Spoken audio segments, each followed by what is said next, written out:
Les jeudis de l'économie avec la BCI. BCI, la banque partenaire de tous les entrepreneurs calédoniens.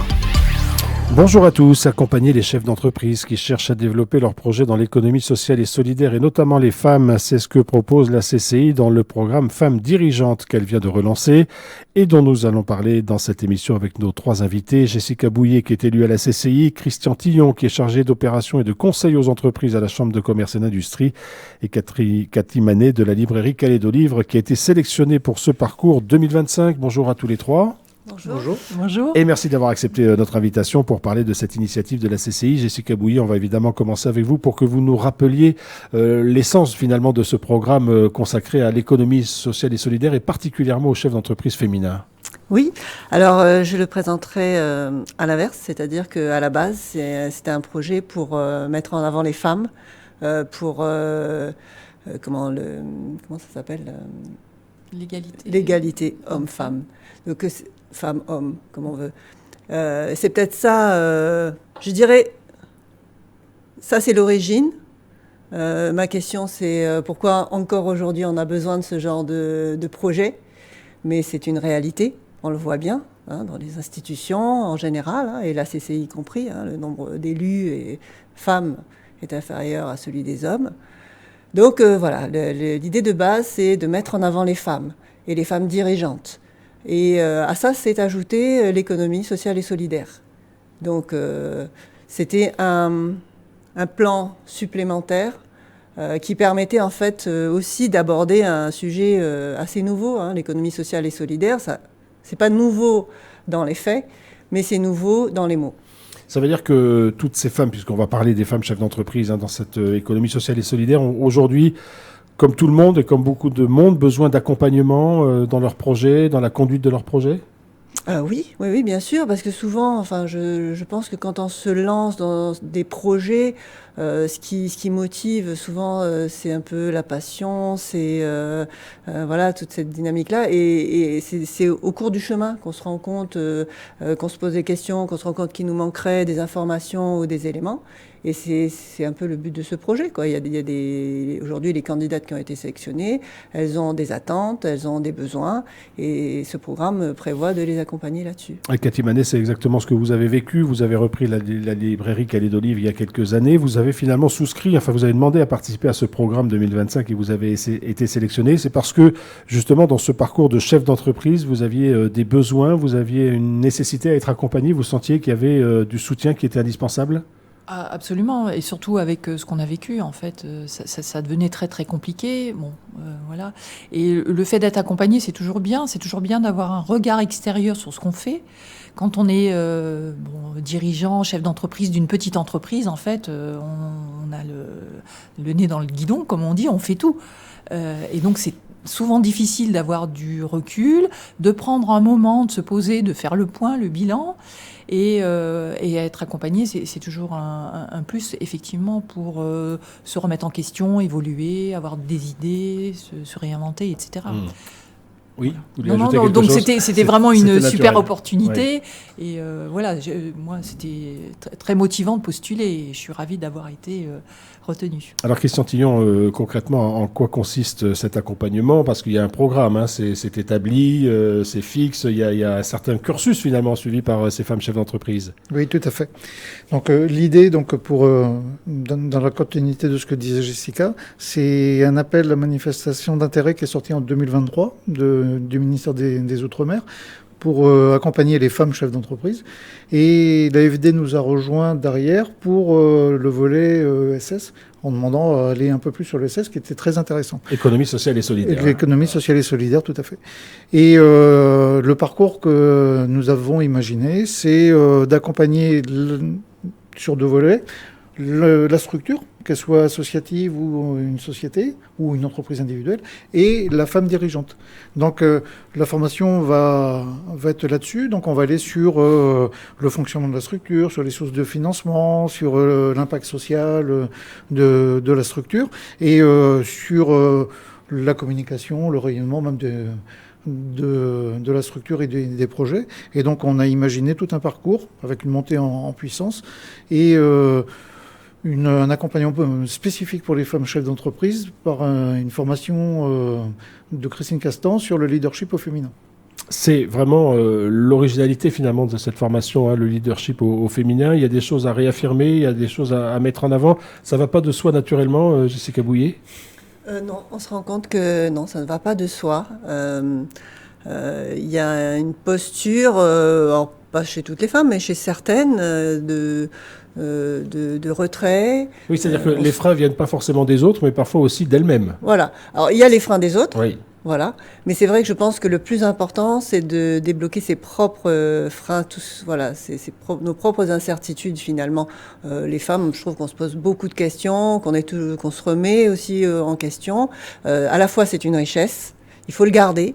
Et puis, à la fois, il faut savoir à un moment dire non et pouvoir s'imposer ou pouvoir donner son avis sans aucune retenue.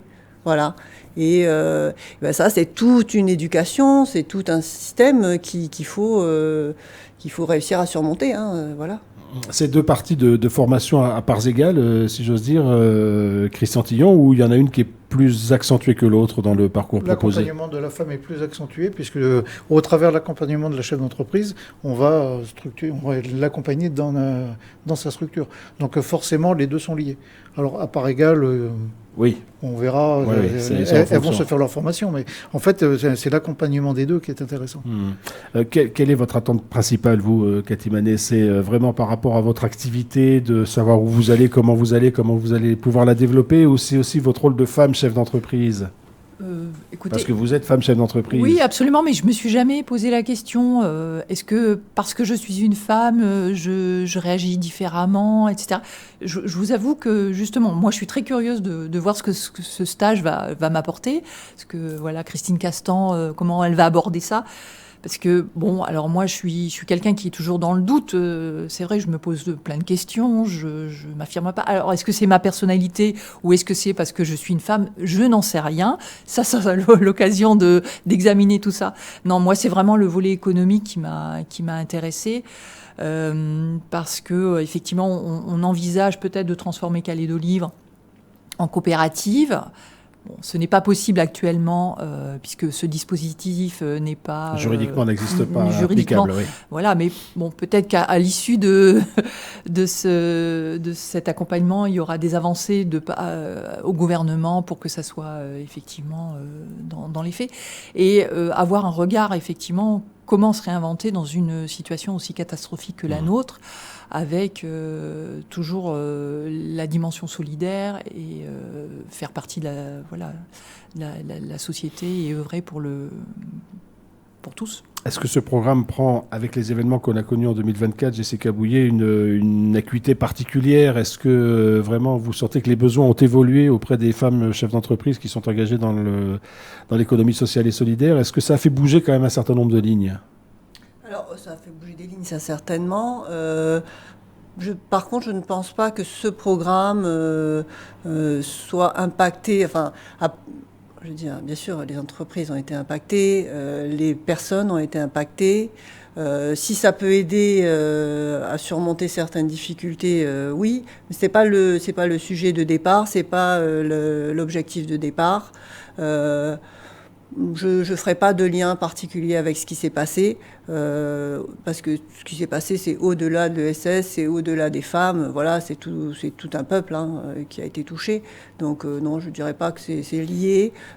Si ça peut aider, en tout cas, à redémarrer. Par contre, ce qui est intéressant, c'est de montrer que l'économie sociale et solidaire, ce n'est pas que des associations ou des coopératives, ce sont aussi des entreprises.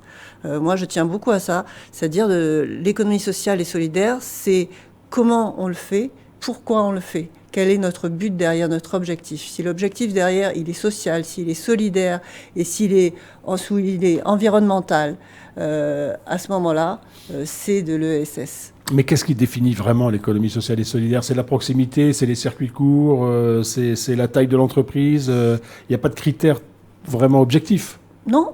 Alors, il manque encore cette définition, on va dire. Qu'est-ce que ça comprend? Qu'est-ce qu'on entend précisément? Pour moi, c'est tout ça. C'est potentiellement tout ça. C'est l'un ou plusieurs de ces critères. C'est pas forcément une taille d'entreprise. Pour moi, c'est vraiment l'idée qu'il y a derrière. Par exemple, il y a une reporter qui veut mettre en avant les minorités. Donc c'est une société, une entreprise de production de films, de reportages, mais son idée derrière, c'est de mettre en avant les problématiques des minorités. Donc l'idée derrière, n'importe quelle société de production de films n'a pas forcément cette idée derrière. C'est ça qui les rend sociales et solidaires. Alors, lorsqu'on parle d'économie sociale et solidaire, Christian Tillon, on a souvent en tête l'idée de petites structures, de petites entreprises, pas forcément des grosses structures. Est-ce que c'est vrai de faire cette analyse ? Vrai. Ce qui est surprenant aussi pour les gens qui ne connaissent pas forcément l'économie sociale et solidaire, c'est que, par exemple, dans le dispositif, nous avons autant de sociétés que d'associations. Donc, associations, oui, il y a plein de monde, enfin, plein de bénévoles. Donc, ça fait des structures importantes.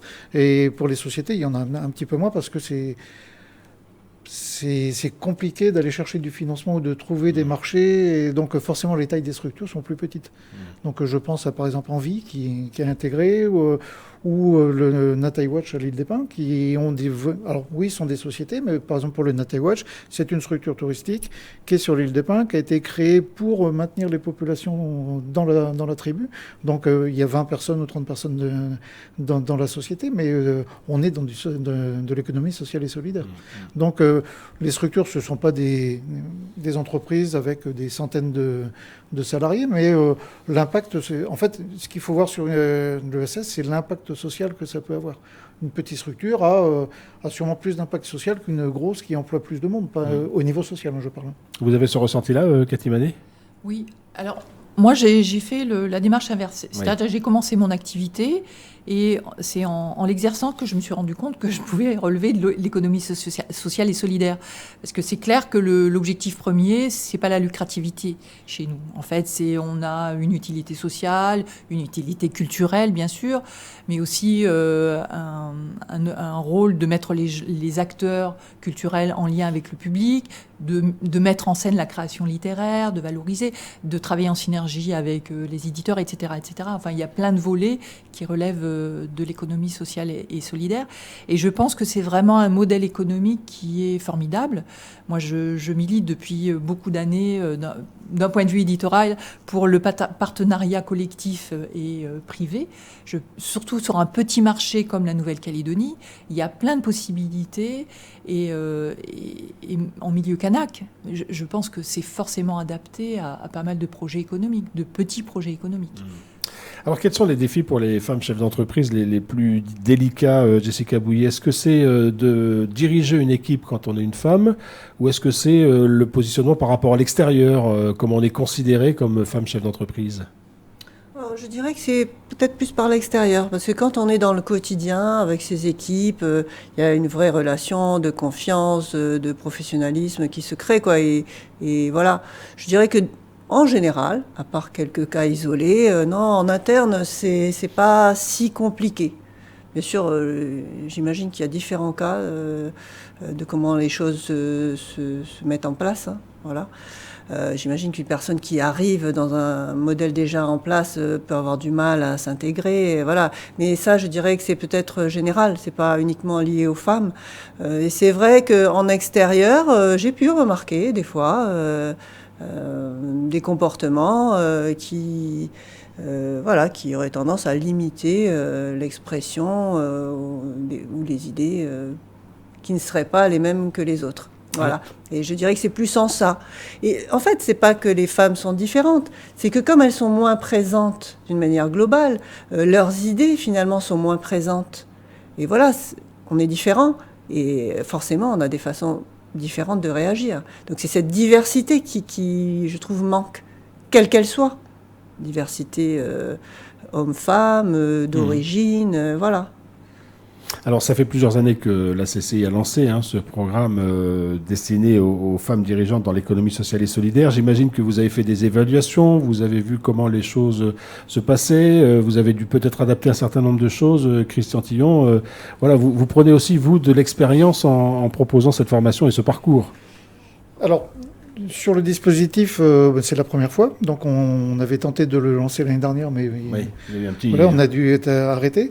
Par contre, sur l'accompagnement des entreprises, et notamment surtout des structures touristiques, puisque ça fait des années que nous accompagnons les structures touristiques, oui, là, on a du recul, on a beaucoup de recul et beaucoup d'expérience. Et pour accompagner un certain nombre de chefs d'entreprise, 80% des chefs d'entreprise que nous accompagnons dans le cadre de l'accompagnement itinérant sont des femmes. Et la différence avec un homme, c'est qu'une femme chef d'entreprise ou porteur de projet qui décide de se lancer a pensé à tout plein de choses avant. Et quand elle y va et elle a des solutions. Le garçon, on va voir comment ça va se passer. À l'arrivée, c'est pareil, mais c'est l'approche qui est un petit peu différente. Donc il y a bien des différences quand Ouais. même, hein, comme vous le disiez, Jessica Bouillet. Ah oui, bien sûr, c'est normal. Il y a des différences qui sont entre chaque personne. Donc forcément, entre des hommes et des femmes, il y a des différences. Quels ont été les critères de sélection pour cette j'allais dire, promotion 2025, Christian Tillon? Alors les critères, c'est d'abord l'économie sociale et solidaire. Donc la structure ou le projet correspondent à ce qu'on entend par l'économie sociale et solidaire, parce qu'il n'y a pas de cadre. Et après, la personnalité de la personne, pour essayer d'avoir une promotion à peu près homogène et puis une diversité des projets intéressants et surtout qu'on puisse les accompagner. Donc sur la trentaine de candidatures, on en a écarté 15 pour le dispositif, mais qu'on a redéployé sur un autre dispositif de manière à pouvoir continuer à les accompagner. Et concrètement, comment ça va se passer? Alors ça va se passer avec des ateliers, des modules, donc sur 4 grandes thématiques. Ce qui a été annoncé, fonctionnement de la structure, recherche de financement, et puis des modules pendant 2 mois, donc de début mars jusqu'à fin avril. Un stage de 2 jours sur la formation HEC, donc le leadership au féminin, et une fin avril, donc un accompagnement sur 6 mois sur des actions que vont devoir mettre en place ou vont décider les chefs d'entreprise. Oui, vous l'avez dit, Cathy Manet, souvent les personnes qui ont des petites structures, hein, comme c'est le cas par exemple pour vous, on est dans le guidon en permanence, ça veut dire qu'il faut encore dégager du temps, prendre du temps pour aller se former, pour suivre des modules, pour participer à des séminaires. Ça vaut le coup selon vous? Ah, bien sûr, absolument d'accord. C'est une question d'organisation, évidemment. Oui, du temps, on en trouve, on peut amener du travail chez soi, hein, on a l'habitude de le faire, et c'est vraiment une opportunité. Pour vous, c'est de la lecture. Il n'y a pas que ça, hein, je fais de la compta aussi le soir chez moi. Non, c'était vraiment une opportunité qu'il ne fallait pas laisser passer. En fait, c'est gratuit, c'est destiné aux femmes, c'est un accompagnement. Et il y a aussi une mise en réseau. Moi, c'est quelque chose qui m'a beaucoup intéressée. Jeudi dernier, on a rencontré les autres participantes. Et donc, je pense qu'on a beaucoup à gagner aussi, à échanger. Moi, je pense que l'échange, l'ouverture, c'est toujours bénéfique. Ça peut stimuler des nouvelles idées, faire des déclics. On ne sait jamais. Il y a toujours du bon à prendre de la nouveauté. Ça, c'est important, Jessica Bouillet, cette notion de réseau, d'échange, de rencontre entre les uns et les autres, les unes et les autres. Oui, alors la CCI va participer à ça en parlant de chacune des personnes qui ont été sélectionnées, en les mettant en avant. Donc on espère déjà que ça va permettre de les faire connaître, hein, parce qu'elles ne sont pas toutes connues. Et puis le dispositif, il s'appelle Femmes dirigeantes inspirées et inspirantes. Et moi, ce que j'ai vu la semaine dernière, c'est des femmes très inspirées et forcément très inspirantes. Donc quand on les met toutes ensemble, forcément, je pense qu'il va y avoir des belles choses qui vont en sortir. Moi, j'ai trouvé qu'il y avait quelque chose vraiment de commun, c'est la sincérité avec laquelle elles parlaient toutes de leurs projets, de leurs envies, de leurs problématiques également. Il y en a de plusieurs parties province sud, il y en a des îles, etc. Donc c'est diversifié avec une diversité aussi de sujets, de projets. Et je pense que ça peut déjà, rien qu'entre elles, créer des synergies. Voilà. Je pense que c'est déjà presque gagné. Avec ce que vous avez entendu quand vous les avez rencontrés la semaine dernière, Christian Tillon, sur cette notion de réseau, c'est important aussi cette entraide finalement qui peut exister entre les différentes participantes.